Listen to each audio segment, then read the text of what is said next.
We'll now begin taking testimony on House Bill 166. Representative Sims.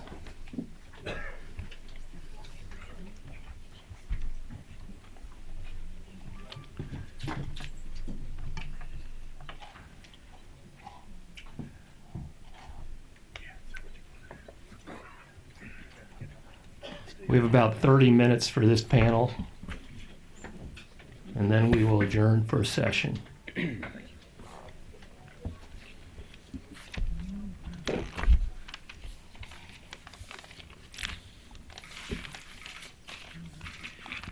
Please proceed. Yes, sir. Mr. Chairman Fisher, committee members, thanks for hearing us today and having us here. I'll let my guests introduce themselves. My name is Eric Crawford. I'm from Maysville, Kentucky. Center West. Representative Al Gentry. My name is Jaime Montalvo, Executive Director of Kentuckians for Medicinal Marijuana.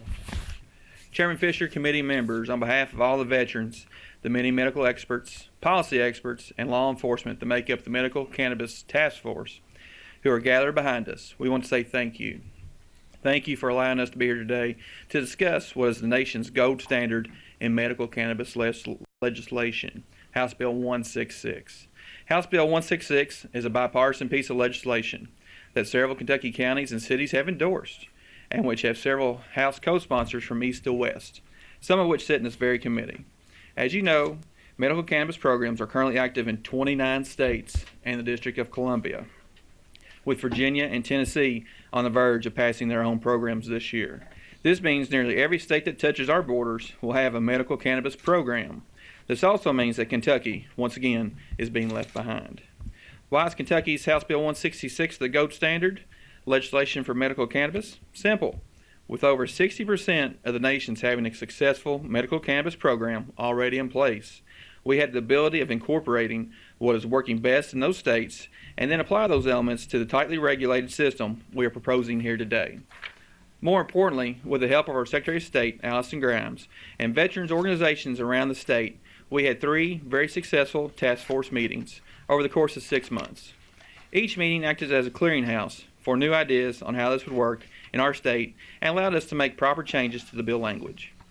With doctors, nurses, healthcare organizations, law enforcement, regulatory administrators working alongside our veterans and patients, we were able to streamline, innovate, and customize what we believe is the best single model in the nation to provide better health care outcomes. Because in the end, this is what House Bill 166 is about, better health outcomes. This is not about marijuana or the unfounded, unscientific myths that surround the plant. This is about patients who have exhausted all their options and resources and now are begging us to pull our heads from the sand to help. Kentucky has a medical refugee crisis on its hands. As we speak, there are Kentuckians in our district that have uprooted from their families and places of work to live in RVs or tiny apartments in legal medical cannabis states so they can have this critical health care option. There's not a member of this committee up here who doesn't have a constituent. I got a spreadsheet to prove it. They're on here. That does not have a constituent currently reaching out to us and begging that we pass House Bill 166. These are the people we go to church with, people we see in our grocery stores, and folks who voted us in office. Now I can tell you they have had enough of we have had to study this more, or we need to wait on the federal government. Let me say, we need to continue to study medical marijuana. I agree 100%, no question. We need to continue to study the same way we continue to study seat belts, airbags, because no car maker is sitting around waiting for the final study to see if seat belts are a good idea. There are literally tens of thousands of American studies that show the clear and convincing evidence that medical cannabis is the best option to treat specific conditions outlined in House Bill 166. If you haven't read these studies, that's okay. The National Academy of Science has helped us out. They put together roughly 10,000 of these studies and came to the conclusion that medical cannabis is perfect for treating patients with MS, chronic pain, folks dealing with effects of chemotherapy, and so much more. The American Journal of Medicine shows us that in every state that has a medical cannabis program, they see a 25% reduction in opioid death and abuse. Folks, that's 25% reduction in opioid deaths and abuse. If the federal government's view on cannabis is holding you up, well, it didn't hold us up when we passed Senate Bill 50 to legalize hemp, the pilot project.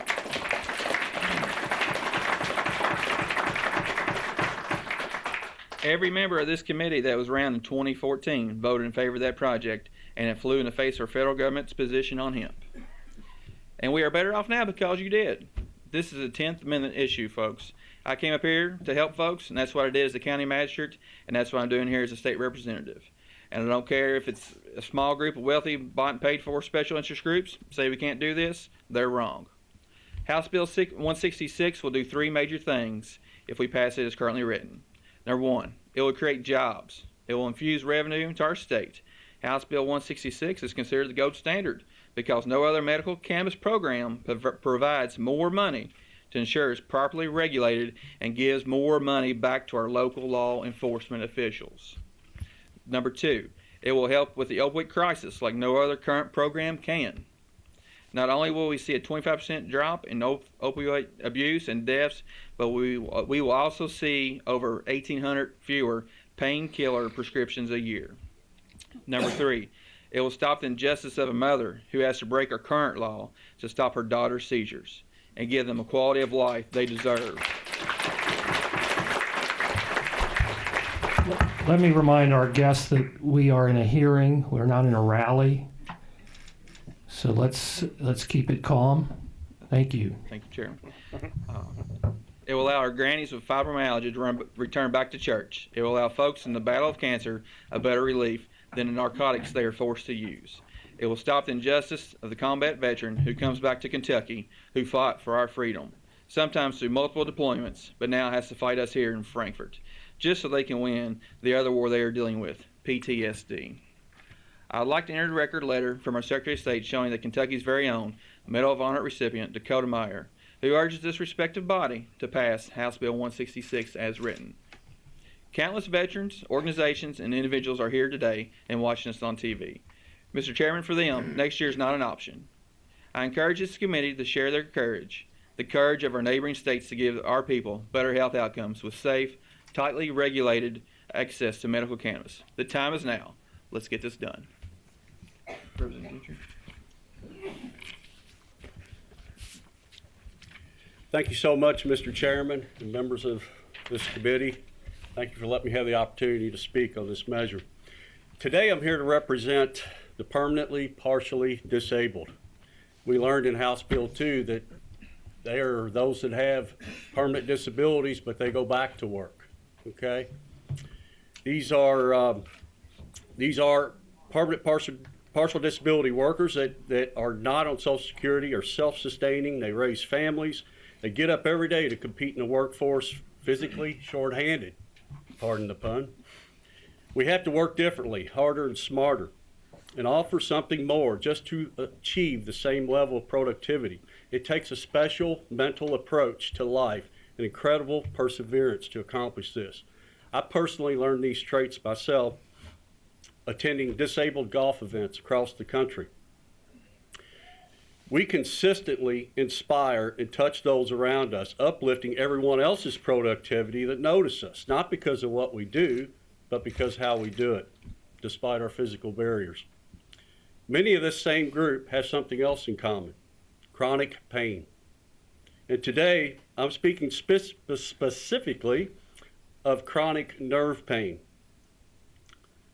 or phantom pain, as is often called. This is common in amputations and spinal cord injuries like brachioplegia.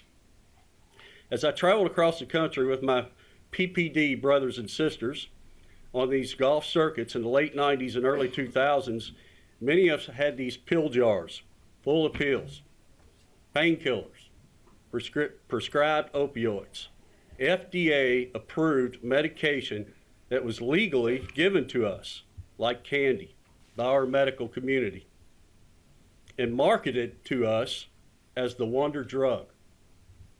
It helped our bodies endure the rigors of golf tournaments, to go to work, and to be able to come home after work and throw ball in the yard with your child.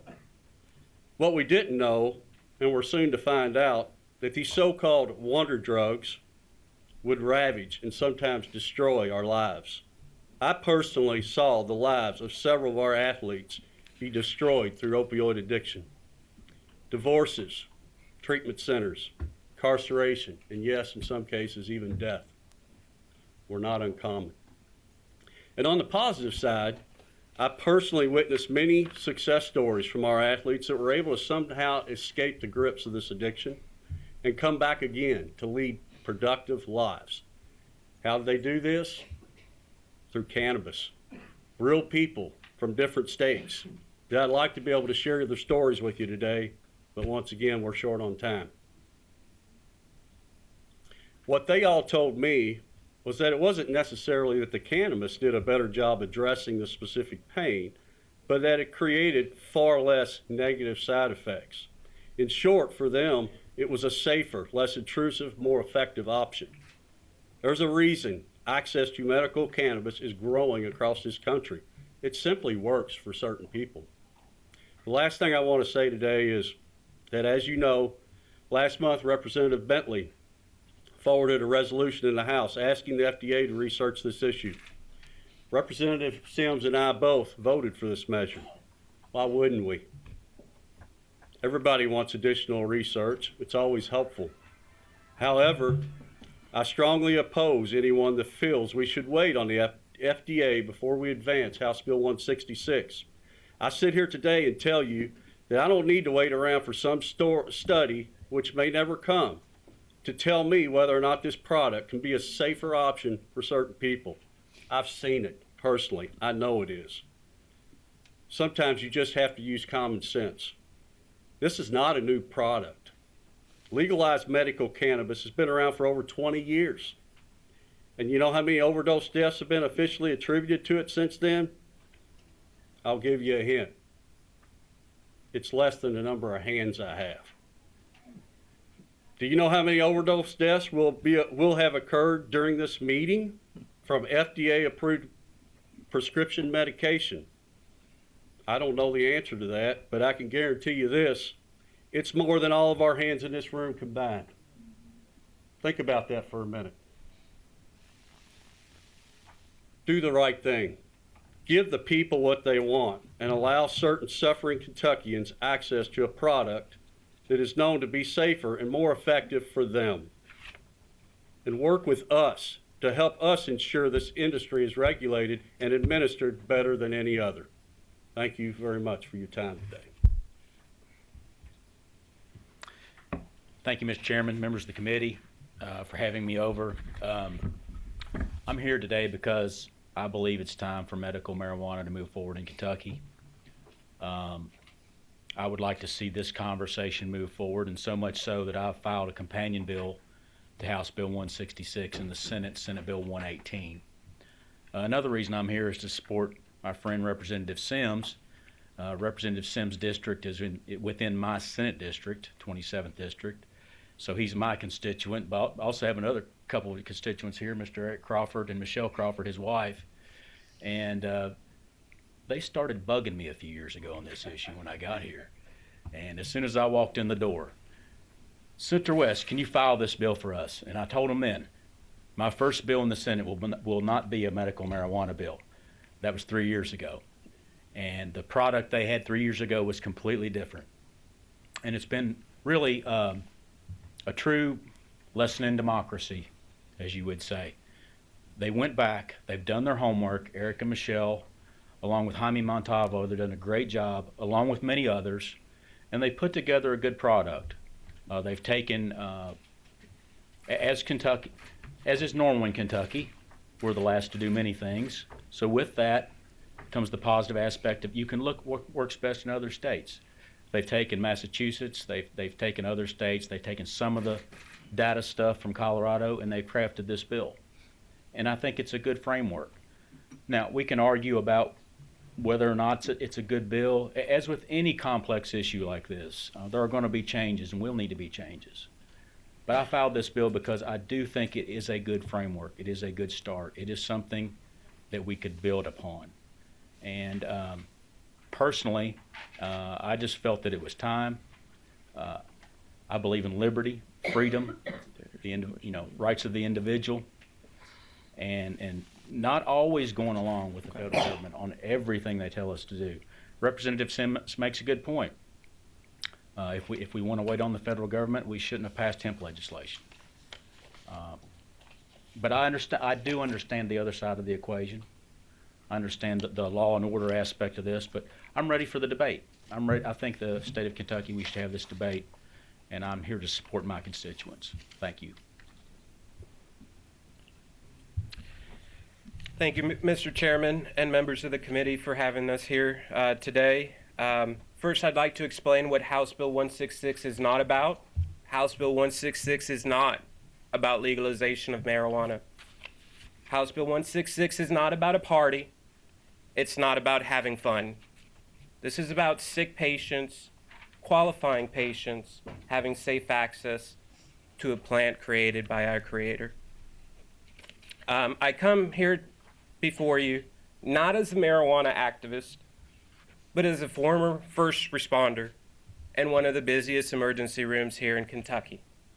I worked there for nearly a decade, and never once did I take care of a patient who died or overdosed from marijuana. I took care of many patients who passed away or had traumatic injuries, cardiac arrest, pulmonary arrest, even some that we used narcotics on to help them ease the pain and pass on to another life. But again, I repeat, we never had one patient in this emergency room for nearly 10 years seeing 300 patients a day for marijuana. So I moved forward to discuss, and I provided a packet there just to briefly touch on the study that Representative Sims brought up. It's the National Academy of Science. They studied 24,000 studies. They narrowed it down to 10,000 studies. From those 10,000 studies, they made 100 conclusions. Out of those 100 conclusions, they had 3 solid conclusions with which were irrefutable. It was helpful in the treatment of chronic pain, like Eric Crawford suffers from. It was useful in the treatment of nausea and vomiting, like our friend Fran, who is a RN who's suffering from 4 types of cancer, who was unable to attend today because she was far too sick. And it was also helpful for multiple sclerosis patients like myself. So moving forward to the second study that Representative Sims brought up, it's also in your packet. I provided a chart, which showed a reduction in opioid prescriptions of nearly 11%. There is no other program that a state can implement that will reduce the actual prescribing patterns of our physicians to 11% less opioids. As Representative Sims said, that is 1,800 prescribing units per physician. Now moving on to the third study that he brought up was the JAMA study. That JAMA study is also provided in your packet. They found nearly 25% reduction in overdose cases in states with medical marijuana. That's from 1996 to 2013. Now, in that study, in that chart, it also talks about state-approved tightening of pain prescribing from pain management physicians. They stated in that study that decreased prescribing by 8%. 8% compared to the 25% in medical cannabis states. So with that said, I'd like to move forward to specifics of the bill if we have time, Mr. Chairman. Certainly, please Okay. proceed. So in particular, this bill does not make it readily accessible for everyone to possess cannabis or to gain access. You have to be a qualifying patient. It gives these patients the choice, the freedom, or the liberty to try cannabis. So this bill would create the Department of Medical Cannabis Administration under the Public Protection Cabinet. This department would have to deal with public safety, administrative regulations, licensing of patients and caregivers, the licensing of cannabis businesses, and enforcing the law. Now, by passing this bill, it doesn't automatically legalize the sale in your local area. What it does is it allows your locality to opt into the program, just like with alcohol. And I believe that's a model that Kentucky's used to and has been dealing with for many decades. So the city or the counties will vote on bringing the licensing of the industry into their localities. If they vote to bring in the licensing, they then bring profit sharing to that locality. That profit sharing is 20% of the revenue from the taxes and the licensing. That 20% is to be used for the hiring of new drug recognition experts. That's police officer jobs. That 20% is also to be used for the hiring or the enforcement of the medical marijuana law in your local area. Again, that's more law enforcement jobs. It also provides the building of 6 different licenses, which are divided up across the state by the area development districts. So those area development districts, again, will vote in your county or city to bring in these licenses. The licenses being brought into your locality will be cultivator licenses who grow cannabis, the producers who make a finished raw product, a processor who takes that finished raw product and makes something out of it, like a tincture or a salve, something like that. They make a cannabis product. Those products are then distributed by somebody who has a license, which is a distributor license. That distributor takes that product to a safety facility. That safety facility is an independent third party. That third party checks those cannabis products for quality. That is for cannabinoid content, toxic molds, heavy metals, things that can poison patients who are actually already immunocompromised. So after that product is tested, it then goes to that compassion center, what's more known as a dispensary. That dispensary has to only allow licensed patients or their caregivers into that building. Got 8 minutes. Okay. Any questions? So I'll move it right along. It creates a 10% excise tax. Patients must have a qualifying condition, a qualifying practitioner. They have to get a certificate qualifying them as a patient, and it needs to be approved by that department. The rules and regulations, there are not to be any advertising, whether it's radio, TV, or billboard. There is no public consumption of any sort, so that smoking is not allowed. There is, again, DUIs and DWIs we curb by hiring new drug recognition experts. Practitioners cannot refer patients to a compassion center, and compassion center cannot provide access to a physician. Therefore, we curb the pill mill epidemic. Any product being taken orally by a patient has to be no more than 10 milligrams, has to be stamped with the state-approved symbol. It has to be non-reminiscent of a item that a child would recognize, like a gummy bear or a gummy worm. It has to be sold in a child-proof packaging, so it's hard to get into, just like our pills. And it's sold in opaque containers, so that you can't see through it. Again, we're looking at this from a public safety perspective.